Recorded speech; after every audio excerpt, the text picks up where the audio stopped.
Good afternoon, at least it is here.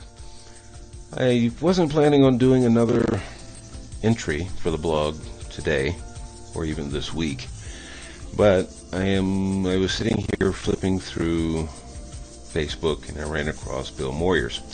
If you don't know who Bill Moyers is, he is a long-time award-winning journalist who's been around. Usually, at least my exposure to him has usually been through public radio and other sources where he is actually a journalist and not giving into general media and their ownership. He actually reports what he finds.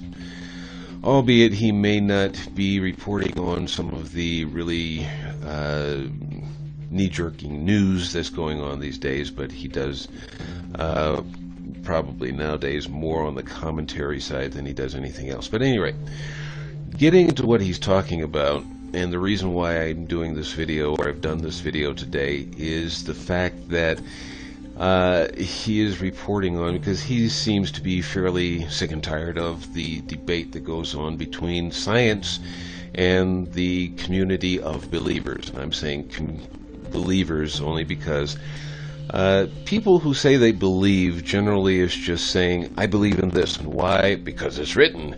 And okay, for me, that's kind of a poor excuse, and I say excuse on purpose, because if you want to put me in, or put me into a category, I would fit into that category of quote-quote believers, but I am a believer from my experience. In other words, I have a relationship with my Creator, okay? And while that may not be scientifically provable, I know that it's there. But my argument is actually going beyond this one, and it's actually how Einstein put it, basically, and I'm saying this through a paraphrase, is that science without religion and religion without science both are lame. Now, science doesn't seem to have a big issue with believers. I'll say believers instead of creationist, okay, because there seems to be that ongoing debate about creationist and science. But I just want to bring something to your attention, because it would seem, because I'm not in this group of creationists, it would seem that they want to deny the possibility that, using Genesis 1, where God spoke and it came to be, and before God was there according to the scriptures, it was nothing. There was silence. There was nothing existing, so there's silence. So if God all of a sudden speaks, wouldn't that kind of give you like a bang? You're just sitting there listening to nothing. There's no birds, there's no water, there's no wind, there's nothing. And he speaks and something, bang, it creates, or something is created, and it continues to expand, which is what science has been telling us for years, is that we live in a universe that's continually expanding.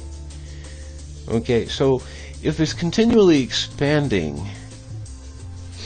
then doesn't that lend some credence to the fact that it could have been a bang? Or do you prefer to think of life as a fade in on a movie or a television screen? Fade in from black, go live. Even Judaism, the authors of the Bible, will tell you that even a lot of the miracles that are given credence to, and we'll use the Exodus or pre-Exodus times, when all of these things were going on in the land of Egypt. And here, let's give some credence to the water turned to blood. Okay. Now,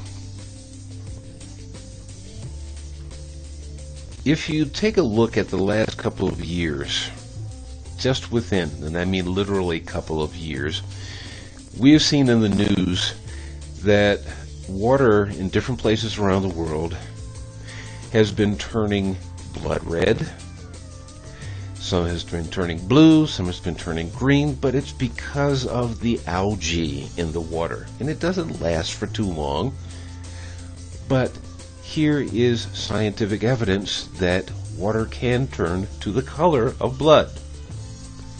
Okay? The locusts, within the last couple of years, have swarmed and crossed different parts of the world. We've seen enough volcanoes and the ash plumes that go up from volcanoes, and they have circled the globe. Okay? If you're close to the volcano, you have much more of its effects, something that's related to you. The night, or the days that turned into night, there was scientific evidence, or shall we say, cultural evidence written down. There was a volcano, and I believe it was one of the Greek islands, that exploded and put so much ash into the sky, it did create a feeling of night in the area that was affected for 3 days. There is the story of how the Sea of Reeds, commonly called the Red Sea, actually at certain parts of the year will actually flow backwards, leaving dry land, and all you need is the breeze to cross to dry up the land enough for crossing the next day. But there are people that would prefer to deny these things, even though it's written and it's explained.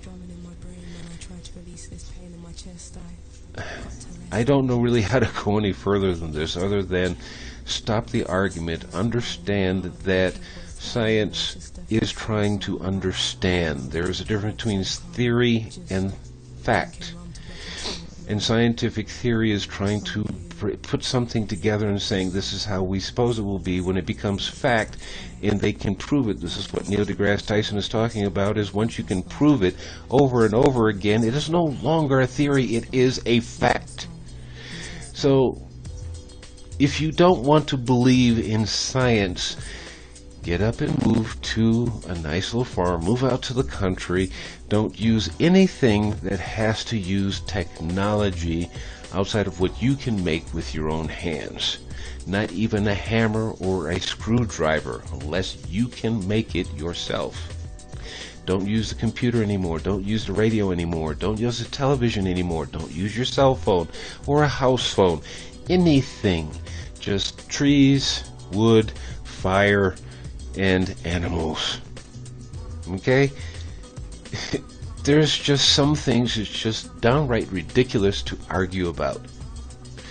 Understand that whatever we know, whatever we experience, especially if you're a creationist, it had to be created by the one some of you call God. I prefer to call Source. There's another name, but at any rate, that Source is what gave us everything that we have. And science, for the most part, is trying to understand it and explain it.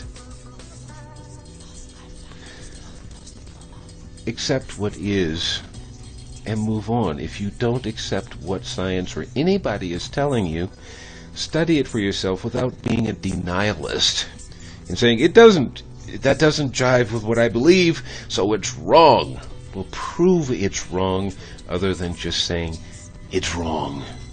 Because science will sit up here like Bill Nye did and just say, look, here is the facts, we can prove it over and over again, and you want to deny, that's all you're doing, is denying factual evidence.